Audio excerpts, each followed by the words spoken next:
നമസ്കാരം. ഞങ്ങൾ ഇന്നിവിടെ വേസ്റ്റ് വാട്ടർ പ്യൂരിഫിക്കേഷൻ വർക്കിംഗ് മോഡലാണ് ചെയ്യാൻ പോകുന്നത്. നമ്മുടെ നാട്ടിൽ ഒട്ടേറെ ഫ്ലാറ്റുകളും ഫാക്ടറിയും വീടും എല്ലാം ഉണ്ട്. അതിൽ നിന്ന് വരുന്ന മലിനജലം ശേഖരിച്ച് ശുദ്ധീകരിച്ച് നമ്മുടെ വീട്ടിലെ മറ്റാവശ്യങ്ങൾക്ക് ഉപയോഗിച്ചാൽ എങ്ങനെയുണ്ടാകും? നമുക്ക് നോക്കാം.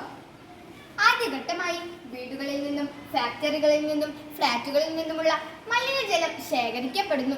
സബ്മേഴ്സിബിൾ പമ്പ് ഉപയോഗിച്ച് 5 ഘട്ടങ്ങളിലൂടെ മലിനജലത്തെ കടത്തിവിടുന്നു. എന്താണ് 5 ഘട്ടങ്ങൾ? നമുക്ക് നോക്കാം. വലിയ കല്ലുകളിലൂടെ ആ മലിനജലം കടന്നു പോകുമ്പോൾ അതിലുള്ള വലിയ മാലിന്യങ്ങളെല്ലാം അരിച്ചു മാറ്റപ്പെടുന്നു.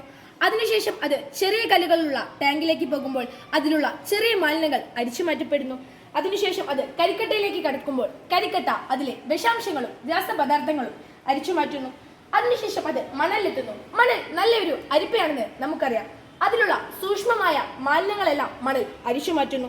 അതിനുശേഷം ആ ജലം കോട്ടൺ വഴി താഴെ കൊടുത്തിരിക്കുന്ന ഗ്ലാസ്സിലേക്ക് പോകുമ്പോൾ അത് പൂർണ്ണമായും ശുചീകരിക്കപ്പെട്ടിരിക്കുന്നു. ആ ജലം പിന്നീട് നമ്മൾ കൃഷിക്കും വീട്ടിലെ മറ്റാവശ്യങ്ങൾക്കുമായി ഉപയോഗിക്കുന്നു. അങ്ങനെ നമ്മുടെ നാട്ടിൽ ചിലവ് കുറഞ്ഞ്